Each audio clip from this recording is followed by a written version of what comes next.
Milli батырыбыздың тууына 250 ел тулууга арналган саралар Салауат районунун Малаят ауылы янындагы акланда таңга тиклим дawam etти.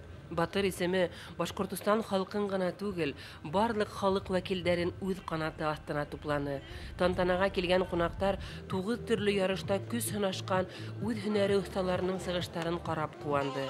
Башкортостан тарихында беренче тапкыр кыйыу, талантлы егеттер арасына Салават егине батыры, уксы, хүнгүсү, ер биюгә маһирдардан республиканың иң сая кызы билдәләнде. Тирмәләр, сәсәндәр, биюселәр, үдешмәкәр түңәрәктәр, милли көрәш буенча ярыштар беркемдә лә битараф калдырманы.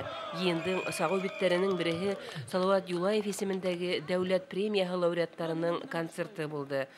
Башкортостан эстрада йолдызларының сыгышы таңга тиклем дәвам итте. Башкорт хатын кызы, горур һәм бер үк вакытта оялсан, тормышта күндәм, кәрәк булһа, яу кайтардай батыр. Кыскаһы, яхшынан ханалган һәр сифатка ия улар. Халыктагы ошо хадаттар буындан буынга кан һәм тәрбия аша бирелә барган. Әсәләр тәүдә кызларына, унан ияnsәрдәренә, илеңә һәм иреңә тогры булып бирәткән. Бұл юла команда дәвам итә. Сая кызлар ул булырга тиеш дип уйлыйм инде. Башкорт кызларында безнең башкорт кызларына хас ул сифат дип уйлыйм. Сая кызлары шундай матур, батыр, уңган булырга тиештер. Шул бу конкурста үткәргән кешеләргә рәхмәт. Шул конкурста үтеп торһын безнең кызлар һәм апайлар бик яхшы катнашып, һәйбәт урында алганнар. Кызларның да батырлыгы булырга тиеш инде дирәк. Улар да шул Салават елендә туышкан балалар ней булырга тиеш инде. Кыйыу. Бұл тормышта саялык булмаһа, дөньяла югалып калырга мөмкинһең. Беркем дә һиңә әҙер тормышты китереп бирмәй, һәр дөнья катмарлыгын үҙең еңеп сыгарга тиешһең. Үҙеңнең тырышлык менән. Үзләренең Салават токымынан икәнлеген ратлар өчен йыйындагы Сая кызлар конкурсына республикабызның төрле мәйешеннән 15 кыз йыелгайны. Улар бага тиклем төбәк һайлап алу бәйгеләрендә еңеп сыккан. Күптәренә 16 яшь, 20-не узгандар да бар. Иң кесеһе Каридел Халова булып сыкты. Мин Каридел районы Яңа-Белек авылында яшәйм. Бұл конкурска эләгүемнең сәбәбе мин Бөрелә үткән отборочный тур конкурсында еңдем һәм бында ошо йыйынга эләктем. Тулкынланмау, еңүгә ышаныс Сая кызларда гына була торгандыр инде. Бәйгегә әзерләнгән кызларның күпселегенең йөзендә ихтияр көсе сагыла ине. Мин Солтанова Нәзирә Әбиәл районының Бурангул авылынан килдем. Бұл конкурста минең караштарым шундай. Бұл конкурс миңа бик оҡшай, бында бөтә нәмә күңелле үтә. Салауаттың ошо ердә тыуғанын исбат итергә теләүселәр шундай ныҡ итеп әҙерләнгәндәр инде. Һәм мин үҙемде кеше араһында кәмхүр итмәҫкә һәм саялыҡты күрһәтергә тырышам инде. Зур һынауҙар аша үтеп килергә тура килде. Күмертау ҡалаһында зональный конкурста үттем. Үтеүемә икеләнмәнем. Бик ҡыуандым, шатландым. Ныҡ ҡына әҙерләнергә тура килде. Бик ҙур өмөттәр бағылайым был ярышта. Әлбиттә, өмөт иң аҙаҡҡа һүнә тигән һымаҡ. Ярышта еңеп сығырға өмөтләнәм. Сая кызлар 6 төрле һынау буенча көс һынашты. Уның беренсеһе сәламләү осталыгын күрһәтүдән ғибарәт ине.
йыйылған, мақсатын алға қойырмы?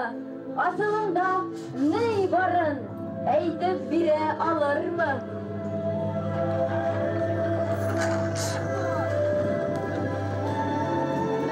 Мин алтын сәс, хәйнә ұруын саяқылы, көңіхуын іскәнмін, далала жүргәнмін.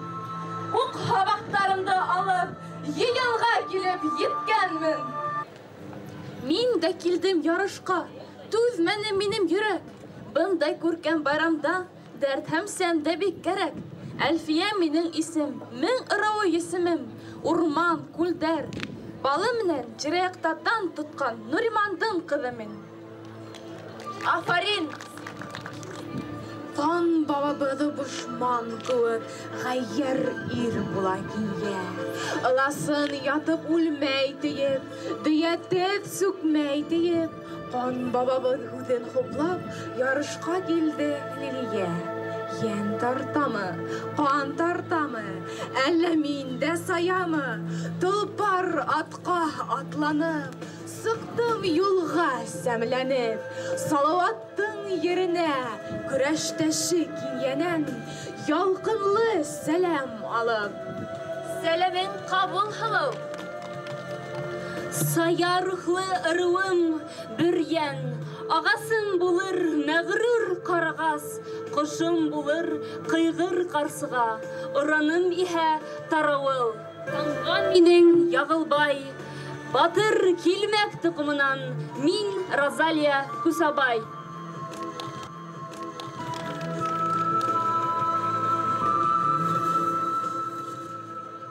Үстергән, данлы улдар үстергән, бұрынғы башқұрт ұрыуын, тарихы бай үтергән.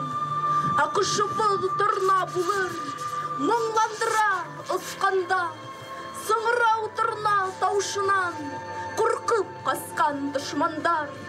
Ағасым йырдарға кірген, бүре хылау миләшкей, йылдың һәр бір мезгілінде, Хықланғыз ешкелештей, яу сапқанда ұруы біз, ұран халған тұқ саба, мұлы хаулы хақмарымды үдіткен ата-бабам. Güzel нүгіш, сірлі шайтан, көйіргәзе буйзары, тамырдарымды парлахам, хізге қайта уйзарым, Урал батыр тұқымынан нәсіл алған халқым бар. Шағали шақман олатай теп, әйтірге әлі хақым бар. 300 яшьлек илкенәйдә тауып үскән баламын. Башқұрт менің атамасам, башқұрт болып қаламын. Килдігіз хуқланырға, сая қыздарға, туған алқайым әпсәләм, ерім менің, һине күрүдән, күм күк үләнеңә килә ятып илағым, қая таштарыңа менеп, бір қысқырып килә йырлағым, ерім, шуны біләм, яралана қалһаң, қан тамсыңда булырмын мин. Ораным минең байһыңғыр, тамғам үс сатлы һәнәк, Искән һыуым дим булыр, уралым минең төйәк. Ҡошом ыласын булыр, ағасым ғорур имән. Ғүмеренә йәшен булып кергән, мин Гөлбәзир Салауатты көткән. Ашһау әҙерләү, ҡул эштәрен башҡарыу башҡорт ҡатын-ҡыҙҙарының тормошонда төп шөғөлдәрҙең береһе һанала. Шуға күрә лә бәйгелә ҡатнашыусыларға ошо йәһәттән үҙ оҫталығын күрһәтеү форсаты бирелеүе табиғи. Жюри уларҙың һәр эшен ентекләп ҡарап, баһа бирҙе.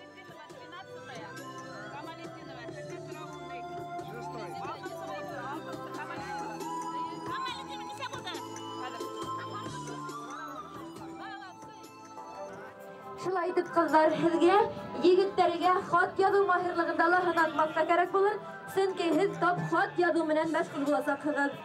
Бер мәлгә генә аҫыл егет Салауат уның һөйөклөһө Әминә кисерештәрен күҙ алдына килтерәйек тә, оло тойғо, толы хат нәмәләр иҗат итәйек. Кызлар аңлаганһығыҙҙыр, матур итеп хәҙер Салауатҡа, Батыр егеткә үҙегеҙҙең мөхәббәт тулы хатығыҙҙы яҙаһығыҙ.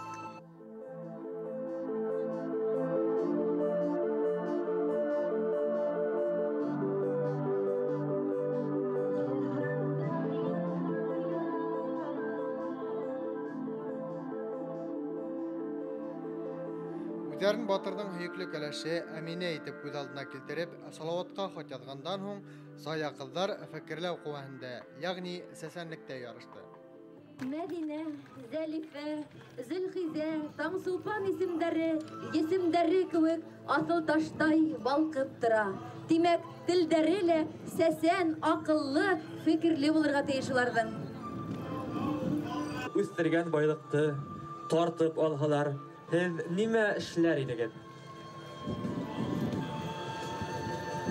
Әгәр дә шундай хәл була ҡалһа, мин ошондағы барлыҡ сая ҡыҙҙарҙы йыйыр да инем. Ҡулыма ҡорал тотоп, яуға күтәрелер инем. Афарин! Ә бына һалма йәйгән, ҡоймаҡ ҡойған нәфис ҡулдар ни эшләрһең ул саҡта? Ул саҡта ошо нәфис ҡулдар уҡ алып, һөңгө алып, яуға барырға тейештәр. Афарин, әгәр дә ырыу ирҙәре яуҙа баш һалһа, әсир төшмәҫ микән ҡатын-ҡыҙ? Сая ҡыҙҙар бер ваҡытта ла әсир төшмәй ул. Яуҙаштары яраланһа, ни эшләгәндәр? Яуҙаштар яраланһа, яуҙан алып сыҡҡандар. Бәйге ҡыҙғандан ҡыҙҙы, уның һайын тамаша барған сәхнә эргәһенә халыҡ күберәк эркелде. Улар геүләп, я булмаһа ҡул сабып, сая ҡыҙҙарҙы дәртләндереп торҙо. Ярыштың иң ҡыҙығы уҡ атау, һөңгө ташлау һәм ат сабышын түҙемһеҙлек менән көттө. Бындай һынау ҡыҙҙарға ни өсөн кәрәк? Беҙ бит Салауат тоҡомо, шуға беҙ сая булырға тейеш дип уйлайым. Ҡыҙҙар бит ул ашханала ғына түгел, аттар янында ла, сөңгө уҡ тотоп та, көрәшкә сығырға ла әҙер булырға тейеш. Бөгөнгө көндә, әлбиттә, кәрәктер дип уйлайым сая ҡыҙҙары. Сөнки сая ҡыҙ бит инде ул атта ла йөрөргә белергә тейеш. Шул уҡ яҡтан ғаиләһен дә ҡарарға тейеш. Машинала йөрөргә белергә тейеш.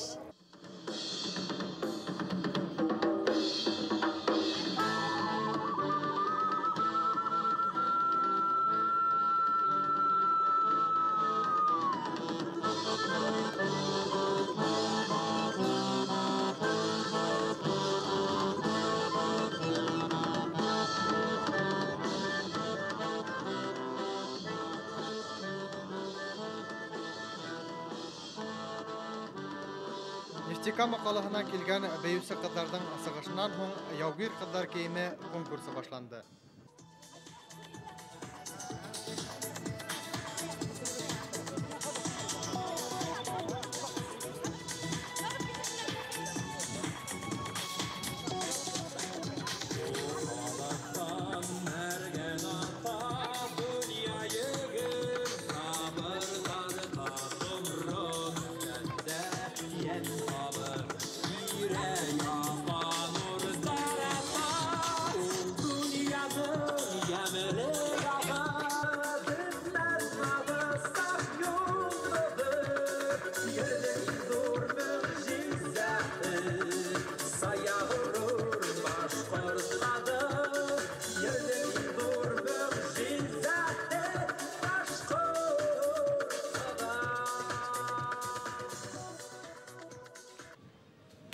Артабан бәйге сәхнәнән уҡ атыу урынына күсте. Тәү ҡарашҡа нескә генә ҡуллы ҡыҙҙар яндың керешен көслө тартты. Һауаны ярып һыҙғырып үткән уҡтар күп осраҡта мишендең уртаһын тетте. 8-8-8.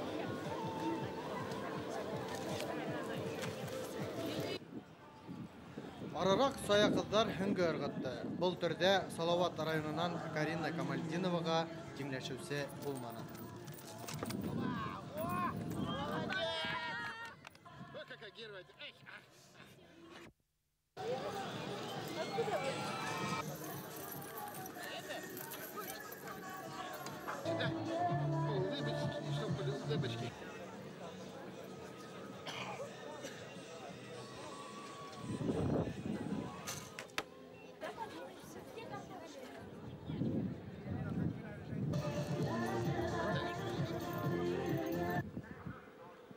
Ниһаят, барыһында тулкынландыргыс мәл етте. Башкорт амазонкалары атта удыша башланы һәм бер аздан халык ах итте. Эйәре ысқынып китеүе сәбәпле, иян сура кызы атынан кулап калды. Бәхеткә каршы, бұл ярышта катнашучыга зур зарар килтермәй. Иң тәүгеләрдән булып финиш һыдыгын үткән кызларны халык дәррәү алкышлап каршы алды.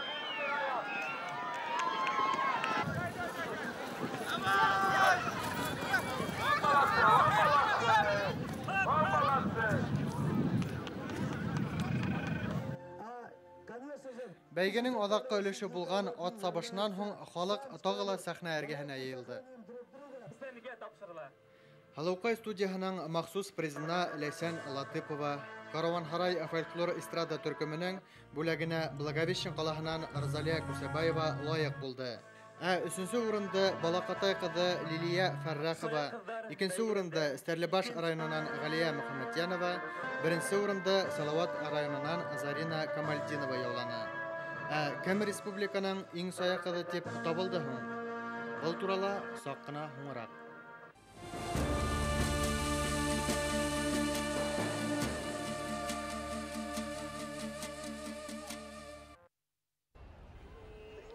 Матур акланда республиканың кырклаган районы үз тирмәһен корган. Ялан борынгы башкорт яйләвен хәтерләтә. Тирмәләр бидәүдең үзенчәлеге шунда, ул Батыр Салават яшәгән дәвердә сагылдыра. Һәр ырыуның кәсеп шөгылен, көн күрешен, бүгенге көндең икътисади, мәдәни кызаныштарын хүрәтләй. Борынгыса тирмә янында башкорт байының йылкы малы йөри. Калсып эшләре үлән тарта, бай катындары бия һава, кымыз бешә. Үдебездең борынгы кол эшләре, һунарчылык яктарын күрәтергә алып килдек бит инде. Тирмә бик матур биделгән. Хәзерге заманала эшләгән әйберләр безнең юк, без күрәтергә теләнек. Салават Юлаев заманында нисек булган, инде әйберләр, сигәү әйберләре, һунарчы кораллары, шулай ук халыктың йорт эш коламаларын күрәтергә алып килдек. Салават районында Батыр йыйындары 1974 еллардан алып үткәрелә. Шул усырдан алып төбәктә Салават исемдәре лә күбәя башлай. Салават Батырның біздің якташыбыз булулыгы менән без шул тиклем горурланабыз. Менә Аллага шөкер, Салават районында Салават Юлаевның 250 еллык юбилейын кашлап искиткеч күп саралар үтте. Әлеге көндә районыбызда 156 Салават яшәй. Шуларның 10-ы Салават Юлай улдары. Һәм бүгенге байрамга без үзебезнең тирмәбезне курдык. Шул тиклем матур milli adıqlar ədirlənir. Maturiyyət burunğusa tirmə qırdıq. Buna көңілебіз шул қадарым тулы, шул қадарым йөрәгебез көкірәгінен сыға-сыға тип тұрабыз, шул тикем шатланып тұрабыз.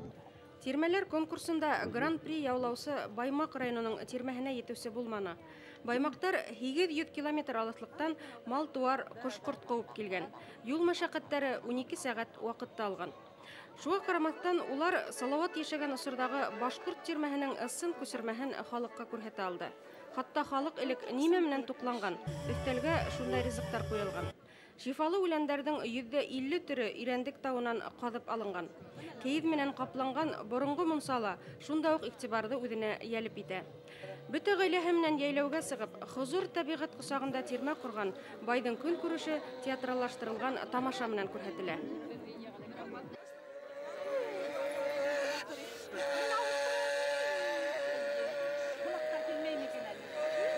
Qonaqlar kelirga teyиш инде, teyиш kelirga teyиш. Күренмәйдәр мәле кунактар, карагыз әле, карагыз.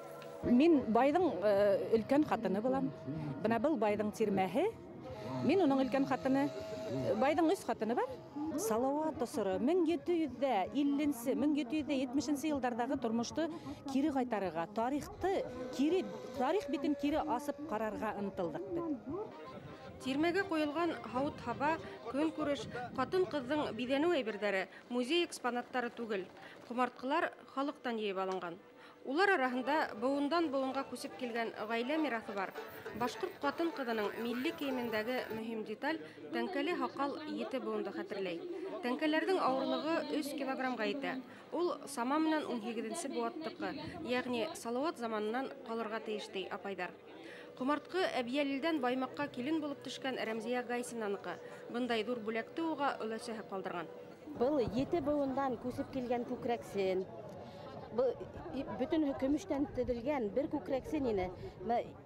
Әсәйҙәр иң өлкән ҡыҙҙарына быуындан быуынға биреп килгәндәр. Мына бында Екатерина батшаның аҡсалары бар. Шунан килгән 7 быуындан килгән. Иң ҡиммәтле осоро ошо инданың. Тарих халыҡ күңелендә генә түгел, уның кәсеп шөғөлөндә мираҫ булып ҡалған ҡомартҡыларында һаҡлана. Шулай булмаһа, ҡырҡлаған тирмәгә халыҡтан йыйылған изге мираҫ тупланмаҫ ине. Біздің 3 балабыз бар. Біздің төпсек улыбызның Мулла абзый Салават исем ҡушты. Біз аны шундай көчлө, рухлы, ақыллы булып үҫтердек дибез. Салават батыры кеүек булар дибез. Без Хәйбулла районынан 800 километр ерҙе үтеп килдек. Бында безнең тойғыларыбыз бик ҙур. Сөнки Салават Юлаевтың рухы бөтә ергә лә таралған. Безнең районда ғына түгел, Башҡортостанда, сит илдәрҙә лә Салават Юлаевты беләләр. Шул рух менән рухланып, алыҫ ерҙе яҡын итеп килеп еттек. Керәшеннәрне Салават Юлаев белән нәрсә бәйле дигәне мин шундан әйтерем. Безнең район гомумән Пугачев гаскәрләре безнең район арҡылы үткән. Анда күп кенә истәлекле җирләр бар. Ул яулап алған крепость бар Нағайбаҡта. Ул төзөгән балшыҡны бүрек белән ташып, бөтөн сугышчылар гаскәре белән ташып төзөгән күпер әле дә исән. Шунда яшеренеп ятҡан җирләре дә, аны хәҙер кереп булмый, җимерелгән әз генә. Шундай җирләре бар. Без анда походларға йөрдөк мәктәпләрдә укығанда. Без шулар белән бәйле Салават Юлаевны шуның арҡылы беләбез.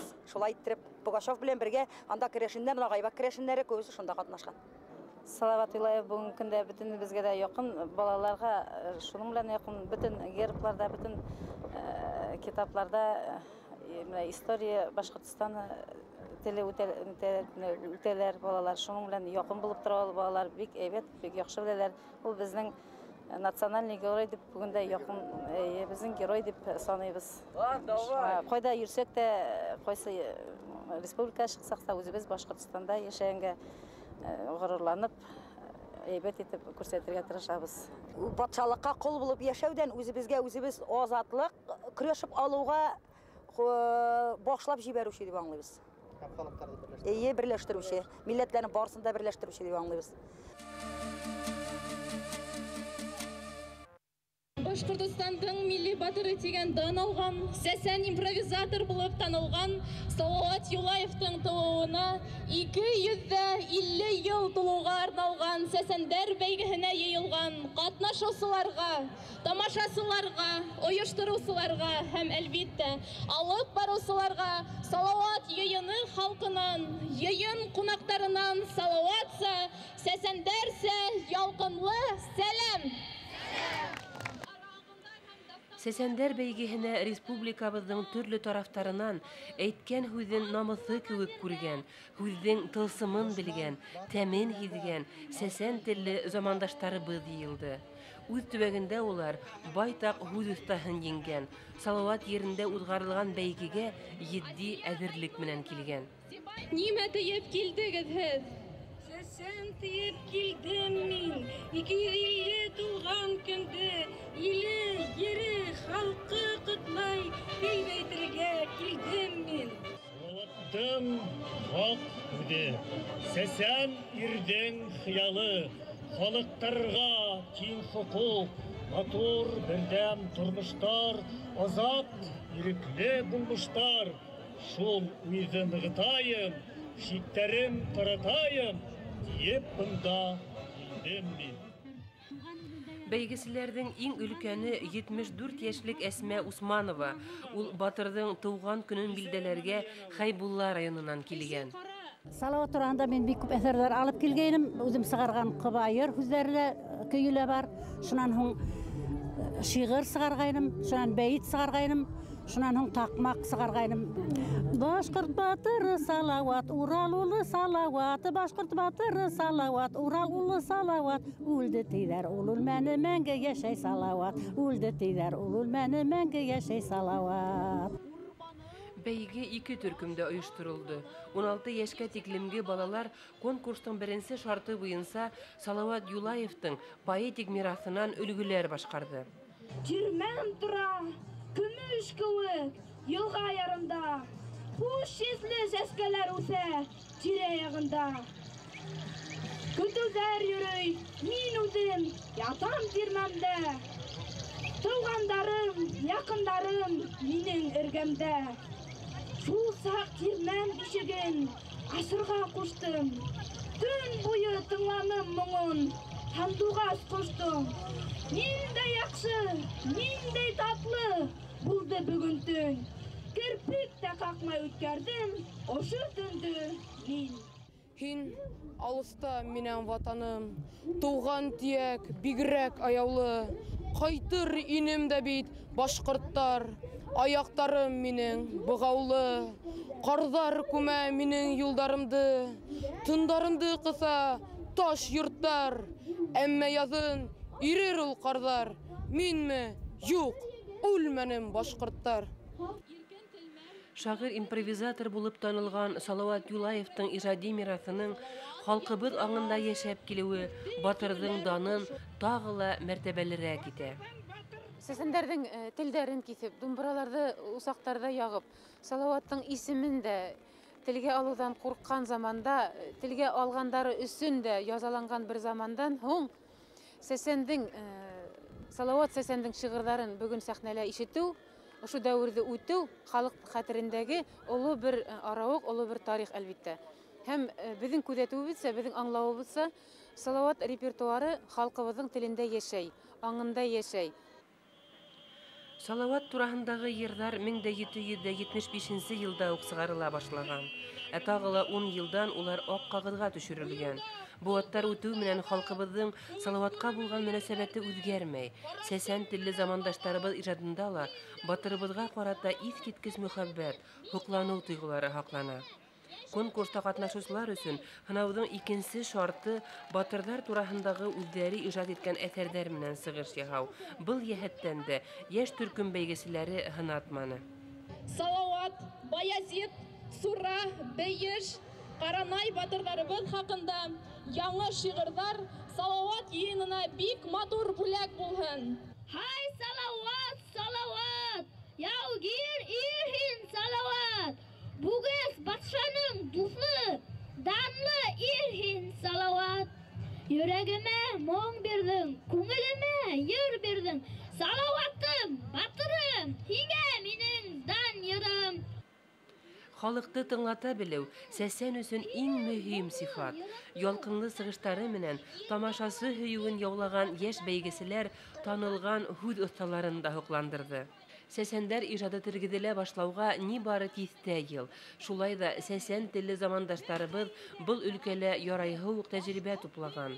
Әлегә оҫталыҡ аҙыраҡ булһа ла, Салауат байрамындағы бәйгеселәрҙең әйтеше тамашасыларҙы хайран ҡалдырҙы.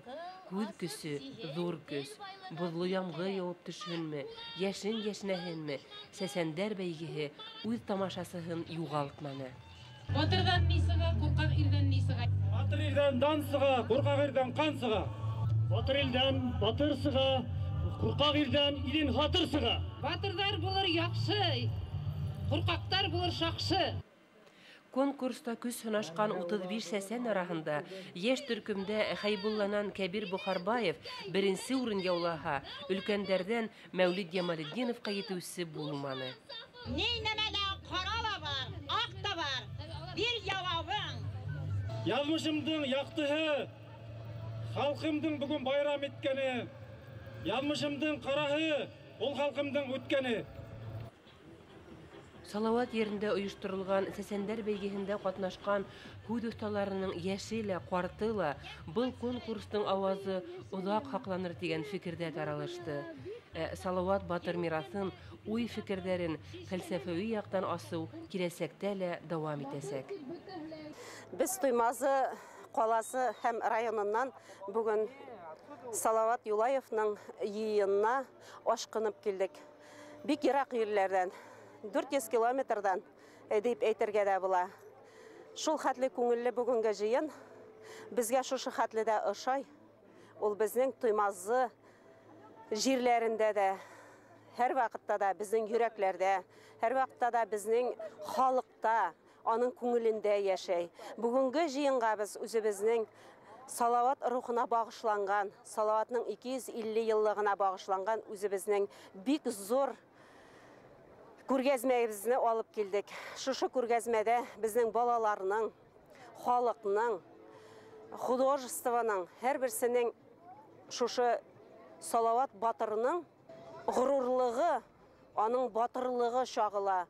Алина, Динар, Айгүл. Кайсы райондан килдек инде? Бракавар районынан. Мына Салават батыр турасында һез нимәләр беләһегез? Салават Юлаев турасында. Батыр булган, сугышта булган, биюче булган. Bayram bugün bayram diye vardın yakılıp tarafan. Salavatın tuğan günü vardın yakılıp tarafan. Vardın yakılıp tarafan. Bayram bugün bayram diye vardın yakılıp tarafan. Salavatın tuğan günü vardın yakılıp tarafan. Vardın yakılıp tarafan. Vardın yakılıp tarafan.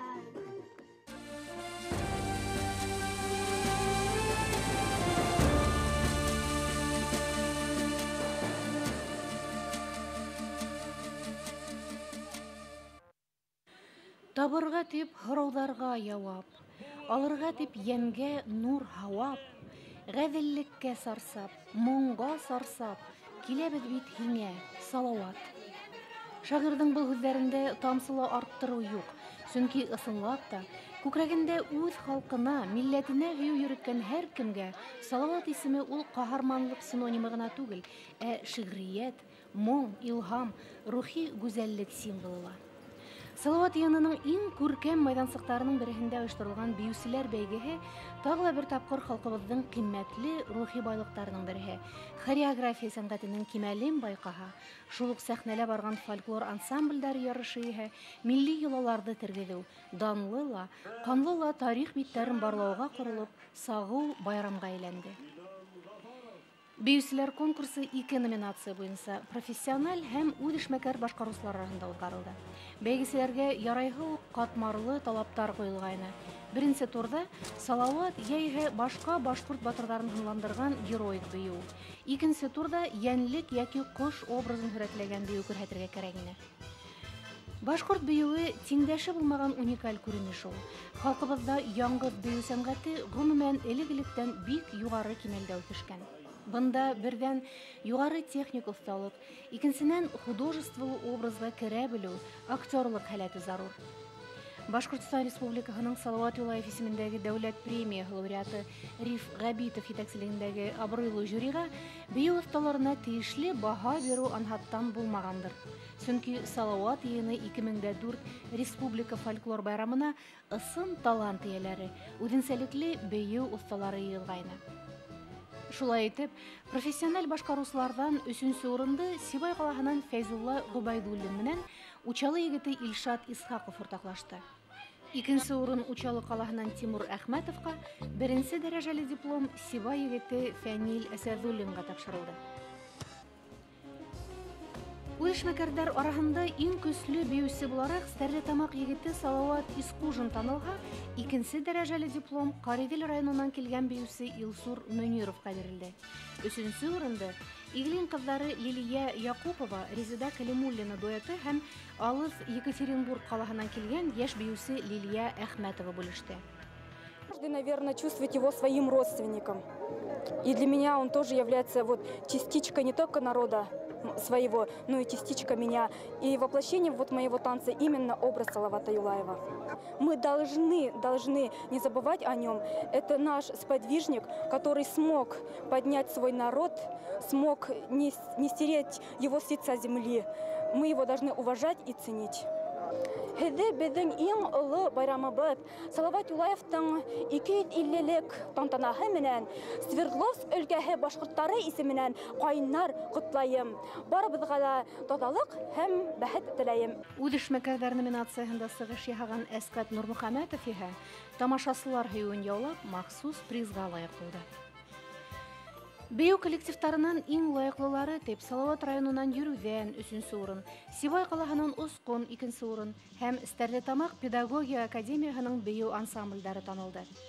Профессиональ бейу коллективтары арасынан шундай ук югары дәрәҗәле дипломга Сибай дәүләт филармониясының Сибай халык бейүләре ансамбле лаек булды. Фольклор коллективтарына килгәндә бәйгенең төп талабы Салават Юлаевтың тормышын, батырлыгын хүрәтләгән тамаша күрһәтү иде. Бында жюри барыһын ала, тамашаның нигеҙенә һалынган фекер тәрәнлегенә лә, йөкмәткеһенең байлығына ла, кулланылған фольклор өлгөләренең үҙенсәлеклегенә лә, башҡарыу оҫталығына ла, милли кейем һалымдың этнографик дөрөҫлөгөнә лә иғтибар итеп эш итте. Һәм бәйге ахырында еңүселәрҙе иғлан итеү тантанаһында яңғыраған ихлас, дәррәү алҡыштар жюри ағзаларының ҡарарын хуплау ишараһы булып ҡабул ителде. Бына улар еңүселәр. Күмертау ҡалаһының Кинйә Арыҫланов исемендәге Стәрлетамаҡтан Ҡомартҡы һәм Хәйбулла районының Ҡош юлы фольклор ансамбльдәре махсус приздар менән бүләкләнде.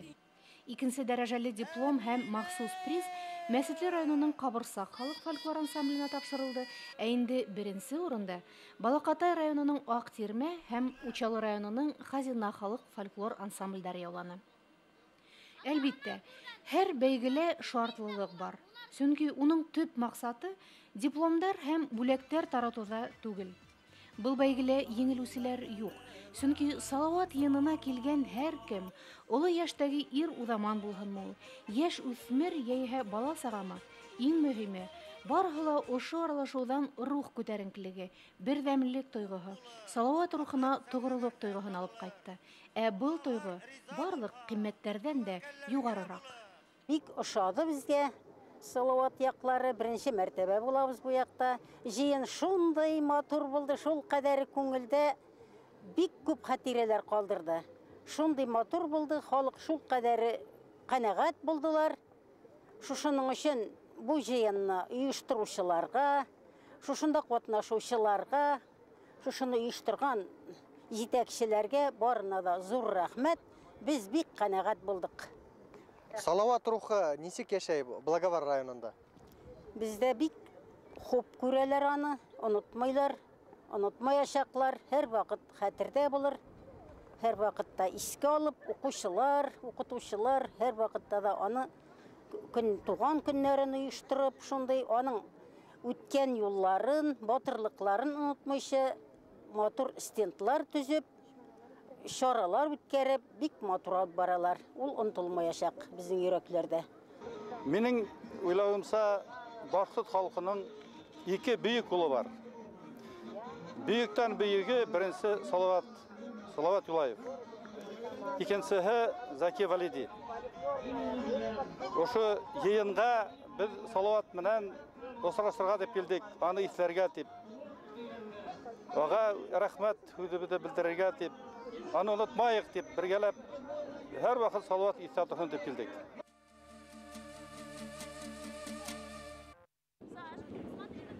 Салауат йыйынына килгән халыҡтың дәртлеләре һәм саялары уйындарҙа һәм спорт ярыштарында таҫыллығын һынаны. Был тура бағананы төрлө яҡтарҙа төрлөсә йөрөтәләр. Күгәрсен районында уны баҡан, Учалыла һарғай тиҙәр. Әҙәби телдә иһә ул һырғауыл.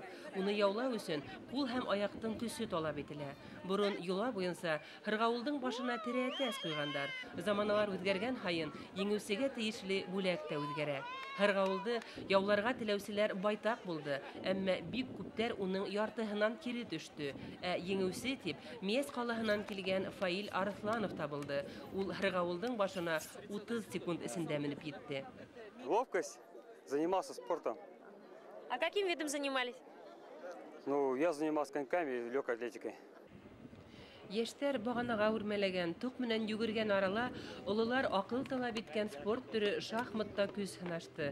Балалар калакка һалып йомыртка ташыны, ә иң кыю еңгәйдәр аркан тартышу ярышына сыкты. Спорт ярыштары һәм халык уеннарында катнашкан яше карты йыендан буш кул менән кайтманы. Һәр кем үзенә тиешле бүләк алды. Смотрите, сколько народу здесь собралось. Все мы дружно, как бы здесь весело, так отмечаем этот замечательный праздник. Это патриотический праздник. Мне очень нравится. Салават йыенында башка төбәктәрдән дә бик күп кунак катнашты. Башкортостандың Төркиядәге тулы хукуклы вәкиле Каншауби Мизиев мин был тантанала күңел күтәренкелеге кисердем тине. Здесь вообще, я так думаю, что для любого турка, который ехал оттуда, вот все это что-то необыкновенное. Он бы здесь почувствовал дух башкирского народа, дух Башкортостана. Мы, башкортостанцы, должны, конечно, вот эти наши традиции соблюдать, их для нашего народа, приумножать. Эти традиции для нас являются святыми, и мы должны их показать и другим народам. Башкорт халык йыры уралымды башкарган эстон йырсыһы Виллу Валтма бүтә Башкортостандың яраткан йырсыһына әверелде. Я в своей жизни в подобном никогда не участвовал. И сегодня, что поразило, конечно, число коней, которые участвовали в этом театральном выступлении. Так что я очень рад, что я мог сюда приехать. И если возможность когда-то еще будет, обязательно вернусь. Казахстан делегациясы җитәкчесе байрамда олы күтәренкелек кисерүен белдерде.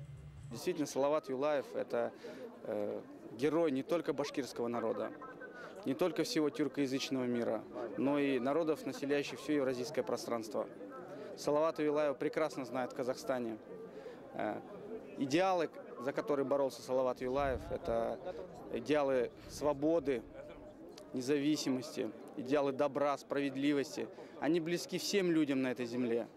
Не учитывая, в общем-то, близкие корни, традиции казахского и башкирского народа, безусловно, имя Салавата Юлаева прекрасно известно в Казахстане. Его также чтут, помнят и знают, как и в Башкирии. Бүтә халык байрамында Пугачевтың уң кулы Архип Туманов ролен башкарган рус егете Александр Ивлев өсендә Салават Юлаев иң якын кешеләрнең берегенә әверелгән. Я сам ближе больше к башкирскому народу, поэтому всегда интересовался историей. Салават Юлаев один из моих таких любимых героев был, и много больше узнал, как бы на себе прочувствуешь те моменты, которые были в то время. Кадерлі достар, бүтәгеділі ошо тур байрамынан котлайм. Біздің милли батырыбыз Салават Юлаевтың 250 жылына тууына арналған байрам. Тур байрам матур үтті. Бүтәгеділі оқшаны.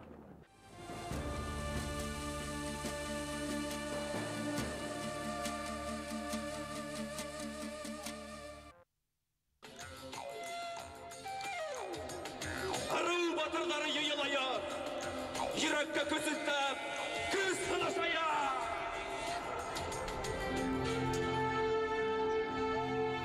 Hay batırlar!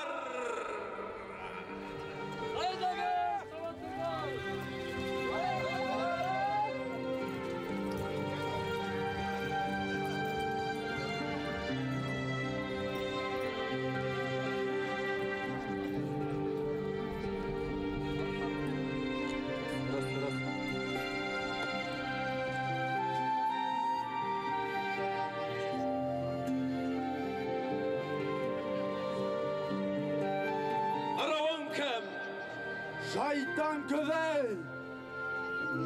Rıvım Uran! Üzergen Rıva! Rıvım Mengle! Üzergen! Rıvım Büryen!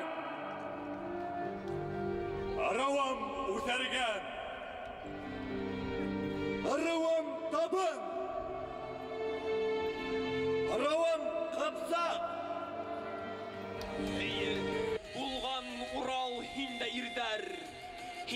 Аклыһын горур булырга. Ин фатиха бирдең, кылыс бирдең, ирек бирдең тогыры улдарга. Улар тиңдәш булды Уралга. Пугачевтың ярһы уйрырана, рус башкортты яуга күтәрде. Бөтен кыллык, хурлык, халык үзе ил хаклаһан илде күтәрһән. Халык теләктәре үтәлһән. Салават йыйыны батырдары, ак юл һезгә.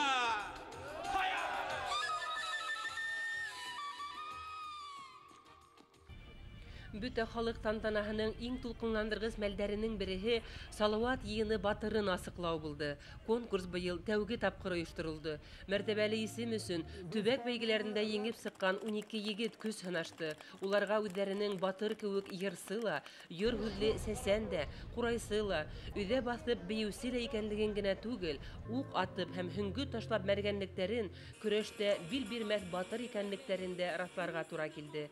Батыр образы турасында һүз барган вакытта халык уны тик яуда яки майданда көрәшеп батырлык күрһәтүе аша гына түгел, батыр булган икән иңлек намысан, намыслы һәм һәр һөнәргә лә маһир булган кеше. Ул курайсы, ул сәсән. Бына алар күмәкләшеп безнең традицион батыр образын кәүләндерделәр. Һәм шуны әйтергә конкрет алган вакытта һәр кайныһы Салават булып үзен күрһәтергә тырышты һәм коллектив рәвештә Салават образын тудырдылар дип әйтә алам мин.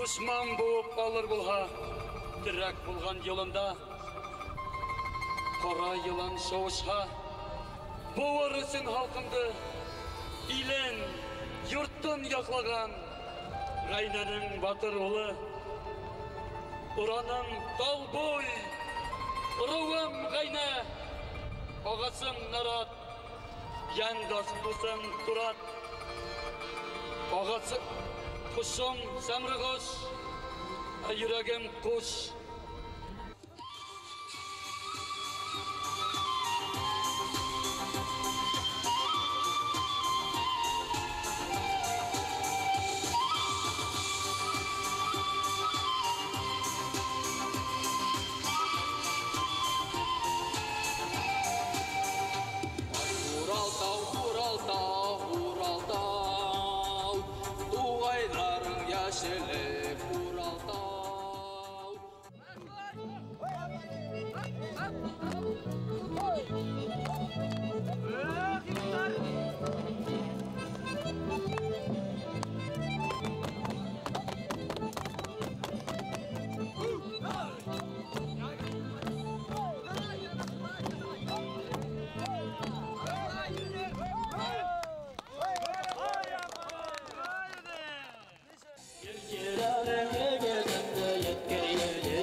12 егет араһынан Йылайыр районынан Вакил Босқонов 3-сі, Ғафуридан Марат Мунасипов 2-сі һәм Хайбулланан Рүстәм Дәүләтбирдин 1-сі урындарды яуланы. Улар махсус дипломдар һәм кыйммәтле приздар менән бүләкләнде. Бик куанам. Үзем 1-нче приз алырга тырышкайным. Еңеп сыгырмын дип уйлагайным. Әле генә йетмәне инде. Шулай да 1-нче урында алуыма бик шатмын. Менә Салават образы һинең тормышта нинди урын билә? Мин оның шигырьләрен укыган һайын рухланам. Шул тиклем туган ягын көйгән кешене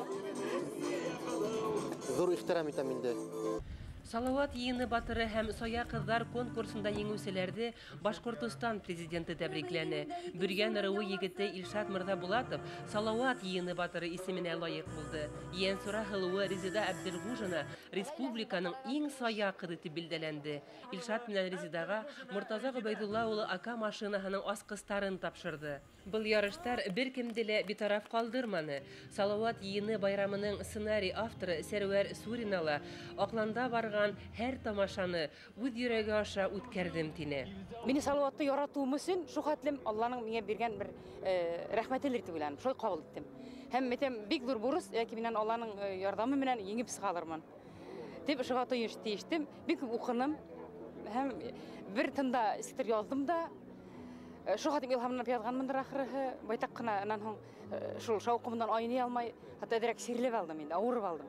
Шуның тагылай терелеп китеп, шул постановочный группа тезенде Альмираның йыган командаһы, аның йыган атлылары, аның йыган биючеләре, гомумән музыканттары, һәм бу yerдә Салават образын башкарган Урал Муртазин менән бергә шу образларда без Салаваттың образын асырга ирештек. Ем бит ул зуррак, безнең зур икән, шу хәтлем мәшһүр бер вакыйга икән башкорт өчен беләбез.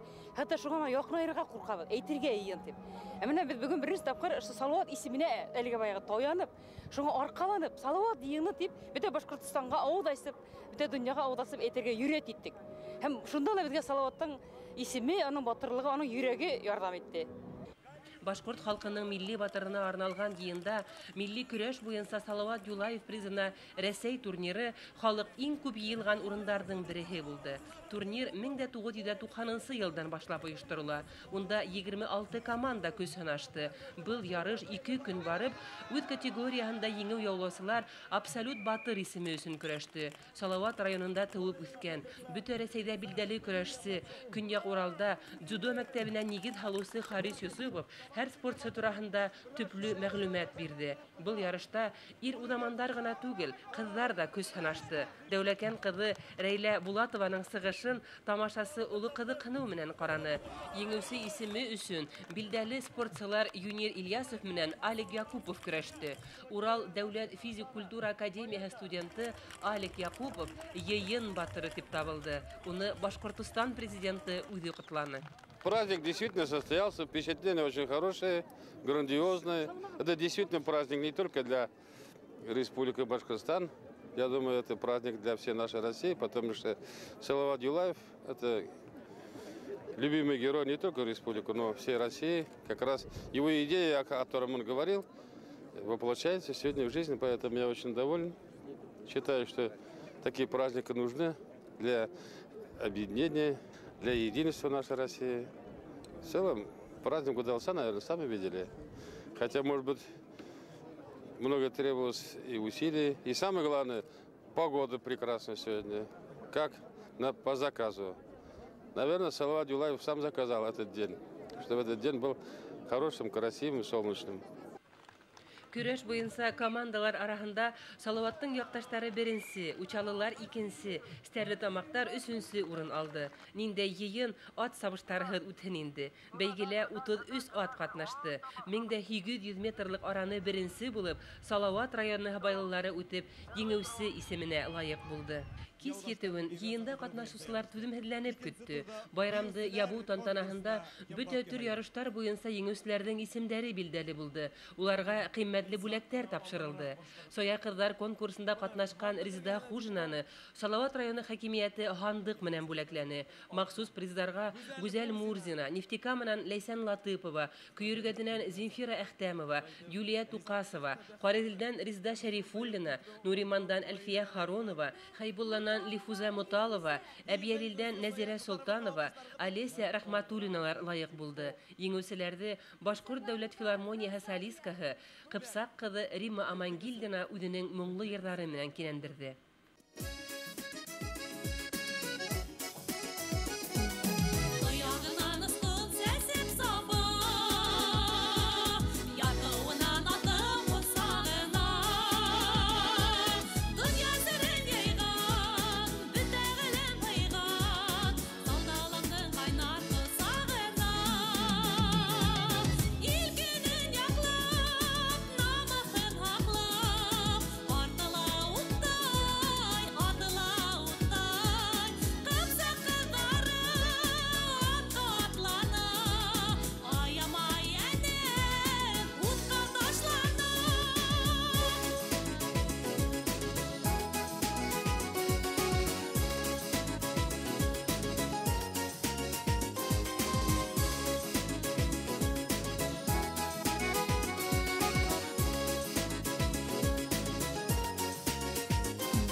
Тирмәләр конкурсында актив катнашкан 34 район һәм кала вәкилләре Янгандау шифаханаһы айрым билдәләп үтелде.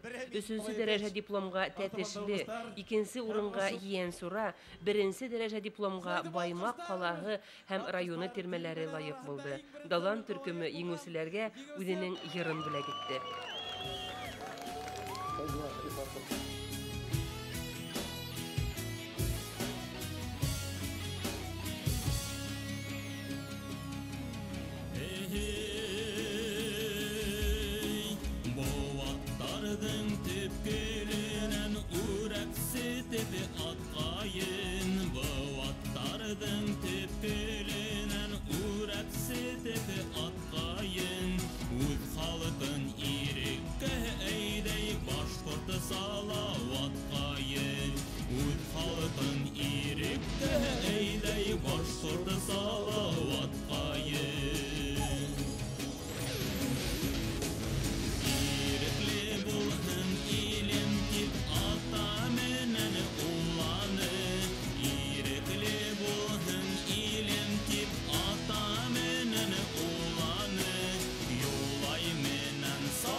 Сәсән хүзе борын-борындан, буаттардан буатка аманат итеп тапшырыла килгән. Былтыр ярышта катнашкан бәйгеселәр дә лайыклы баһа алды. Хәйбулланан Әсмә Усманова, Бөргәндән Ирсөя Янбирдина, Мәсетленән Самат Котлуев Башкортостандың ЮНЕСКО эшләре буенча комитетының махсус бүләгенә лайык булды.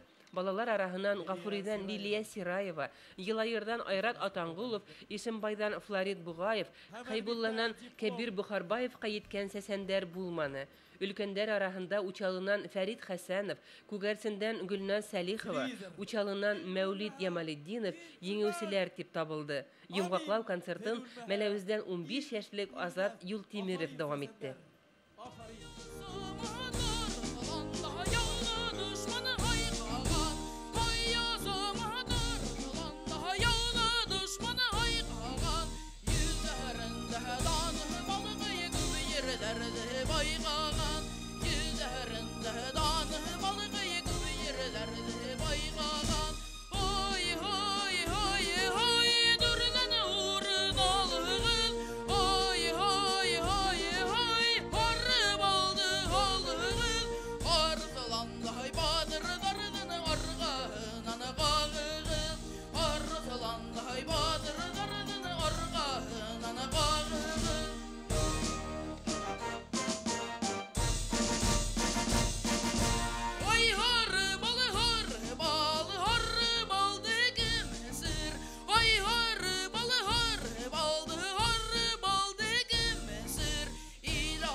Кайтканы батыр бул хала яшы бул хала шулысы.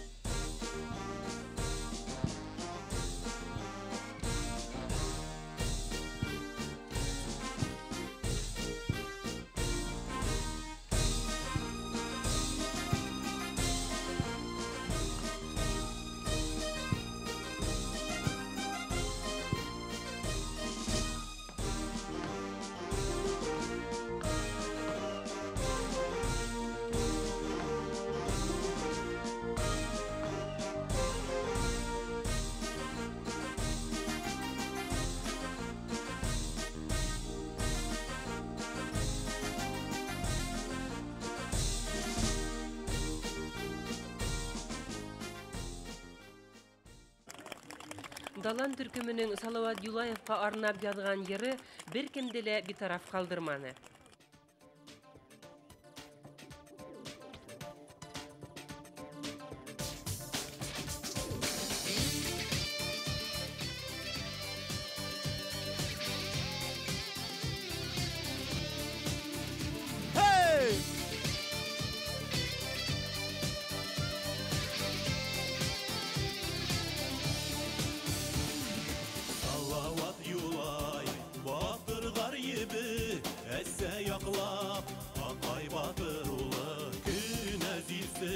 Шахман шағалының 12-сі бұлын батыр ұлы.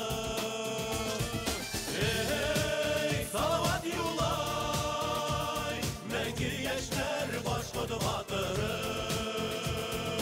Эй, Салават Юлай, халқымыздың рухи байрағы.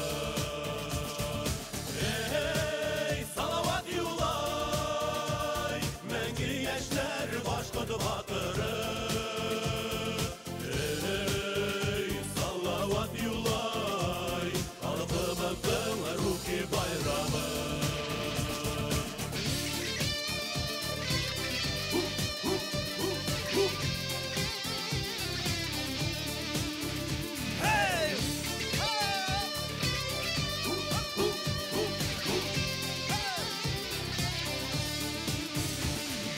Атайың менен әсәйің батыр, үдің сәсәң, үдің яу батыры. Қалыған болдың ғазиз Уралыңа, ұшқан ұрлы Уралы батыры. Эй, Салават Юлай, мәңгі яшнер башқыды батыры. Эй, Салават Юлай, халқымыздың рухи байрағы. Эй, Салават Юлай, мәңгі яшнер башқыды батыры. Эй, Салават Юлай, халқымыздың рухи байрағы. Ай, Салават, ай, Салават, ай, Салават, ай, Салават.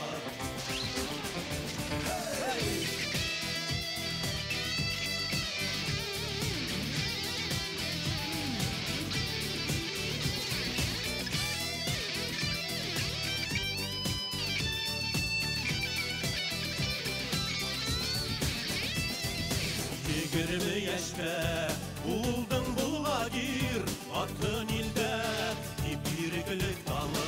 Данылақ мені, мин халқымды, артыр елде мәңгі башқұртаны. Эй, Салават Юлай, мәңгі яшнер башқұрды батыры. Эй, Салават Юлай, халқымыздың рухи байрағы.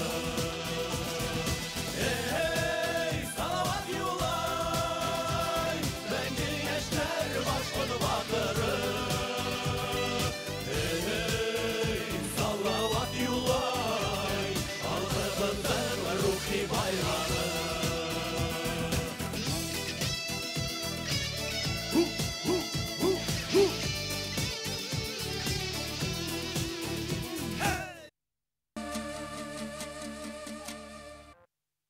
Milli геройыбыз, шағир-импровизатор Салават Юлаев хақында яқты истәлекте көңілінде хақлаусылар хана вақыт узган хайын артағына. Чөнки Салават рухы, оның турасында мәгълүматтар элек-электән буындан буынга күсә килгән һәм артабанда шулай буласак. Ошондай уйтуды олы йыйында яшьләрдән күплеген күреп. Кызлар һәм егетләр киң яланда узгарылган һәр төрле ярышта, фольклор конкурсларда әүзем катнашты. Ошо рәвешле улар Салават батырга гына хас рухи хадаттардан һүнмәвен, киресенчә дөрләп януын исбат иткәндәй тоелды. Кисен яшьләр Салават Юлаев тукымдары оешмаһына берләште.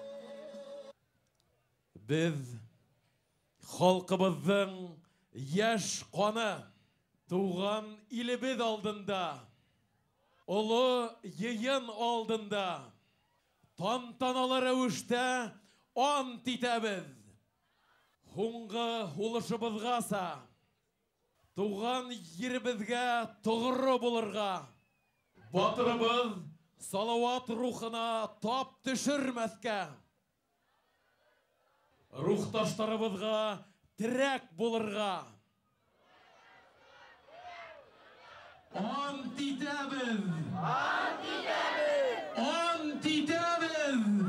Ант итәбез! Яңа барлыкка килгән Салават Юлаев тукымдары оешмаһына йөҙләгән яшь кеше кабул ителде. Улар арасында үҫмерлектән саҡ сығыусылар да, ир ҡорона етеүселәр дә күп ине. Мин ошо оешмаға инеүемә бик шатмын. Ул миңа кәрәк дип уйлайым. Сөнки ул безнең рухыбызды үҫтерә, Салаваттың данын һаҡларға, уның рухын ихтирам итергә, безнең рухты баятырга ярдәм итә. Шундай оешмалар, был оешмалар күбрәк асылсындар һәм быға яшьтәр күбрәк килеп итсеннәр инде. Ил өсөн хеҙмәт итеүҙе нимәлә күрәһегеҙ? Башҡортостандың данын күтәрергә, уны һаҡларға һәм яратырға.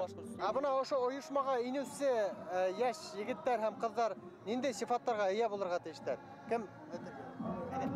Улар үҙ илдәренә иң беренсе тоғры булырға тейештәр. Салауат данын онотмаҫҡа тейештәр. Һәм шулай үҙ илен ихтирам итергә тейештәр, үҙ халҡын, илен генә түгел. Салават Юлаевтың ҡанына тап төшөрмәҫкә тейештәр дип уйлайым.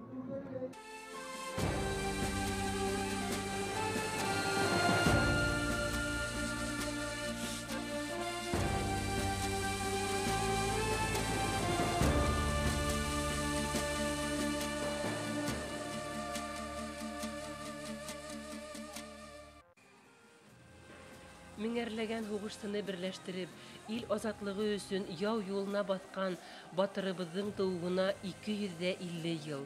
Был көндө шатлык һәм һағыш, мөхәббәт һәм нәфрәт, йылмайыу һәм күҙ йәштәре бергә ҡушылды. Аҡланда йыйылған 12 мең кешенең йөрәге бер булып типте. Ташҡын йылғаларҙың ағышын үҙгәртер көс булып тупланды. Был көндө тантанаға килгән кешеләрҙән һин илең өсөн йәнеңде бирергә әҙерһеңме тип һораһаң, улар бер тауыштан «эйе» тип яуап бирер ине. Был көндө Салауат районындағы аҡланға йыйылған халыҡ ҡына түгел, бөтә Башҡортостан Салауат рухында ҡойоноп ләззәтләнде. Байрамда 2500 кешене берләштергән һикһән үҙеш мәкәр сәнғәт түңәрәктәре, 300 һыбайлы, 250 ҡурайсы, 54 тирмә ҡатнашты. 2004 йыл, июнь айының 19 көнө Башҡортостан тарихына Салауат йыйыны тип яҙыласаҡ.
Хрустальный, чистейший воздух и тишина соснового бора.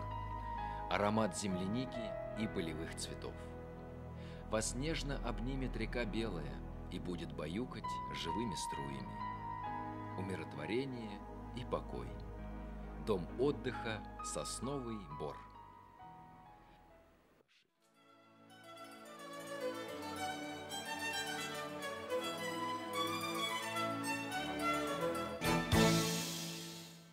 Дом отдыха «Сосновый Бор» расположен на правом берегу реки Белой, в 18 километрах от города Бирска.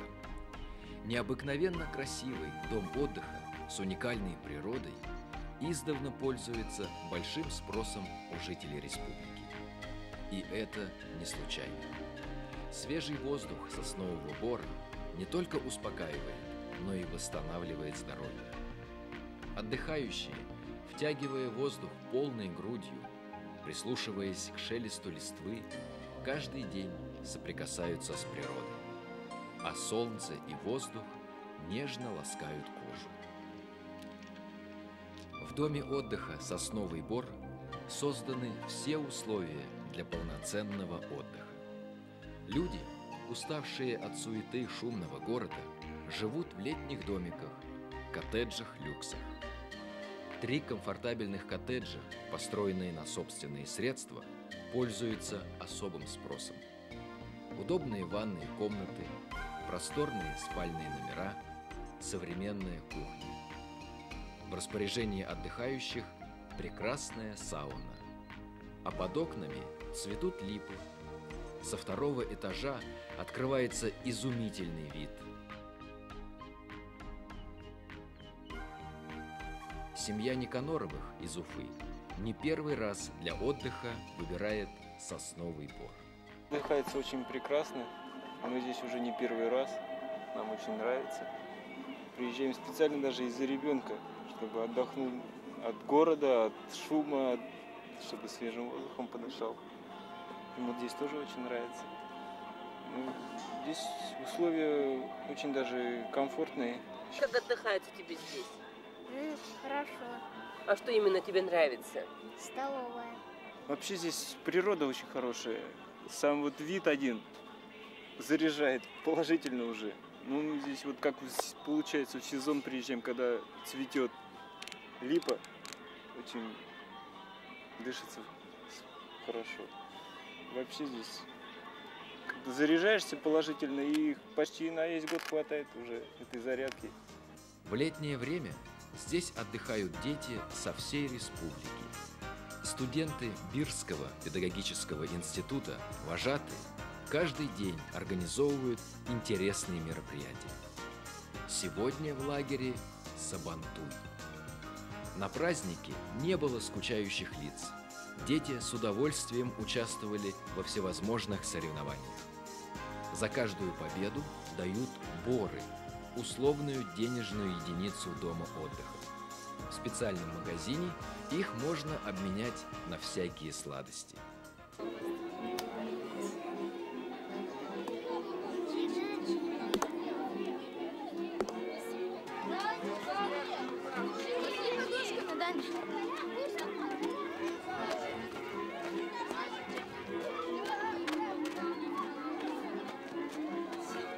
Программа Республики Дети Башкортостана рассчитана на 1999-2005 год.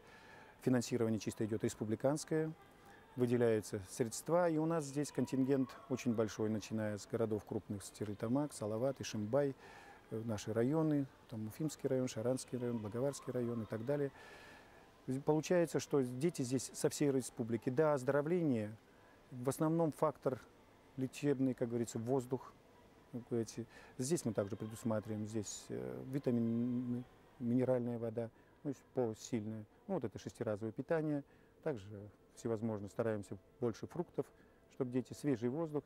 И много хорошую струю вносят здесь студенты нашего педагогического института под руководством наших преподавателей, вернее, преподавателей института, которые здесь очень живую программу. Она вот на зависть всем, действительно, все дети в движении постоянно, а это хороший воздух, хорошее питание и движение – это самый такой лечебный фактор, который создает хорошие условия для детей. На территории дома отдыха расположено несколько киосков. Благо, места много. Территория дома отдыха 14,5 гектаров. И потому, сколько бы много людей не было, в доме отдыха всегда тихо и спокойно. Здесь любят отдыхать и дети, и взрослые. Нравится природа, питание, вообще обслуживание, отношения, и библиотека здесь есть, все хорошо. Мы вот ездим с ним уже 5 лет, каждый год. В дождливые вечера можно сходить в библиотеку, выбрать интересную книгу. А выбор здесь большой – 6000 книг. Библиотекари в один голос твердят: у нас, как и раньше, любят читать. Отдохнуть недорого и при этом оставаться в Башкортостане – о чем еще можно мечтать? В доме отдыха «Сосновый Бор» вас порадует и местная кухня. Аппетитные, свежие блюда, разнообразные напитки, вежливые официанты. Детям особенно нравится, когда их балуют мороженым. На днях откроет свои двери Центр досуга. Гордость сотрудников дома отдыха. Сейчас даже трудно поверить, что в недавнем прошлом здесь была столовая. За счет целевых средств управления санаториями, курортами и домами отдыха республики сделали ремонт. Видеозал, домашний кинотеатр, барная стойка, живая музыка, бильярдный зал, 2 теннисных стола, игровые автоматы. Одним словом, сюда не стыдно будет приглашать друзей. По словам директора Валерия Резнова, уже есть желающие провести банкеты в этом прекрасном центре. Кстати, кто хоть один раз приезжал в Сосновый Бор зимой, возвращается сюда непременно. Люди приезжают встречать Новый год. Многие номера уже куплены. Любимое место для отдыха – летнее кафе. Здесь можно посидеть с друзьями, расслабиться, послушать музыку и потанцевать. Я из Нефтекамска, мне здесь очень нравится, здесь весело. В день по 3 мероприятия, очень интересно. Я из Бирска, тут хорошо, природа, воздух свежий, мне здесь очень нравится. Здесь даже некогда скучать. Это очень хороший лагерь и отличные вожатые, нам здесь очень нравится. В будущем на базе дома отдыха «Сосновый Бор» планируется создание лечебницы. На сегодня мы составили специальный план развития нашего дома отдыха. В настоящее время работаем над составлением проектно-сметной документации на строительство оздоровительно-культурного центра. Думаем, что в дальнейшем сможем предусмотреть и возможности оказания определенной лечебной помощи. Само расположение дома отдыха в красивейшем месте Бирского района. Сосновый реликтовый участок рядом с прекрасной нашей рекой.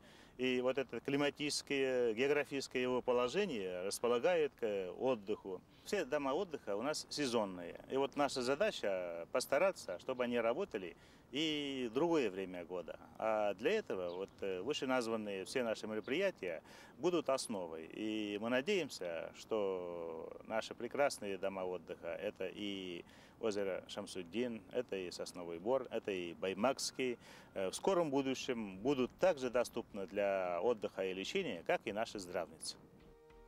Если ваша душа просит легкости полета над речным простором, если глаза хотят наполниться чарующими видами нетронутой цивилизации природы, если ноги тоскуют по зеленой траве, а легкие уже вдыхают чистейший воздух, наполненный запахами трав, цветов и приятной свежестью соснового бора, тогда ваш выбор – прекрасный дом отдыха «Сосновый Бор».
Добрый вечер. Это программа «Эксперт». Анализ наиболее значимых событий, явлений и тенденций. С началом лета ближе к земле становятся не только селяне, но и значительная часть горожан. По оценкам экспертов, более половины жителей городов имеют собственные дачи или же садовые участки. Впрочем, в контексте проводимой реформы регистрации прав на недвижимость, в том числе и так называемой дачной амнистии, словосочетание «собственные дачи» звучит пока неоднозначно. Землю, будь это пресловутые 6 соток или же площади в несколько гектаров, еще нужно оформить, доказать, что она именно твоя, и подготовить соответствующие документы. В условиях окончательно и бесповоротно победивших рыночных отношений в оборот, то есть в процесс купли-продажи, включается и земля. Справедливую рыночную цену земли можно определить, только проведя кадастровую оценку. В соответствии со словарем Брокгауза и Эфрона, кадастр – это описание и оценка поземельных владений, видах справедливой цены и правильного обложения налогами. Башкортостан вошел в число пилотных регионов России для создания единого кадастра. До введения этой системы есть еще год, но значительная часть подготовительной работы уже проделана. В послании президента Башкортостана на 2007 год немало внимания уделено вопросам кадастровой оценки. В частности, говорится, особого внимания требует земельное имущество в первом плане, строительная работа по оценке государственной кадастровой стоимости земель, реализация федерального закона о так называемой дачной амнистии. В республике насчитывается свыше 1,5 миллиона земельных участков, и поэтому предстоит большой объем работы.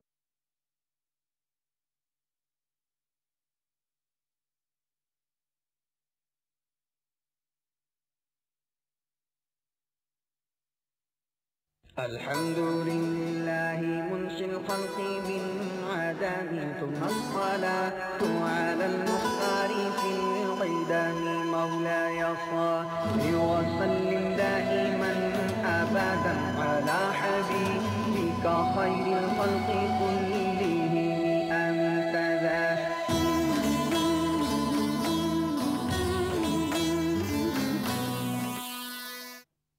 أعوذ بالله من الشيطان الرجيم بسم الله الرحمن الرحيم الحمد لله رب العالمين والصلاة والسلام على سيدنا محمد وعلى آله وصحبه أجمعين.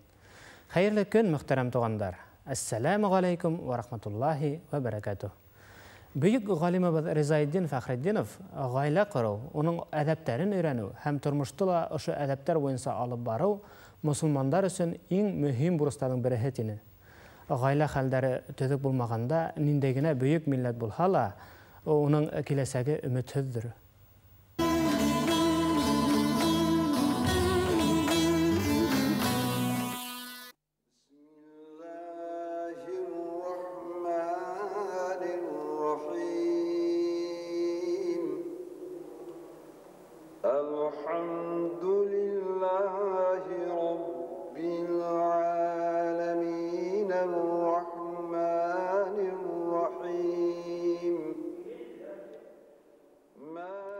Никах шәригать буенча ир менән катын араһындагы килешү.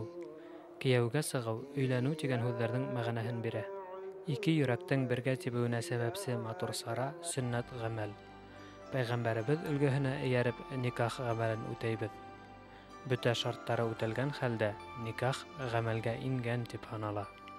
Шартларның береһе шаһиттар булу.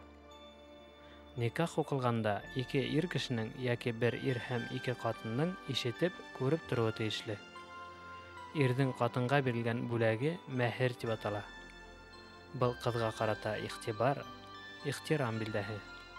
Никахтың төп шартларына иманлы булу, ир һәм катынның ризалыктары инә. Ислам динендә ихтыярлау юк. Никахты тоткарлай торган 7 сәбәпләрнең булмавы, хутбә укылу, якын туганлыкта тормау, ата-әсәнең ризалыгы, шулай ук никах шартларының нигезен тәшкил итә. Бисмиллахир-рахманир-рахим. Яра исән һау, бәхетле булыгыз, үзең бергә ата-әсәләрегездән, туганнарыгыз белән, бөтен булган якыннарыгыз.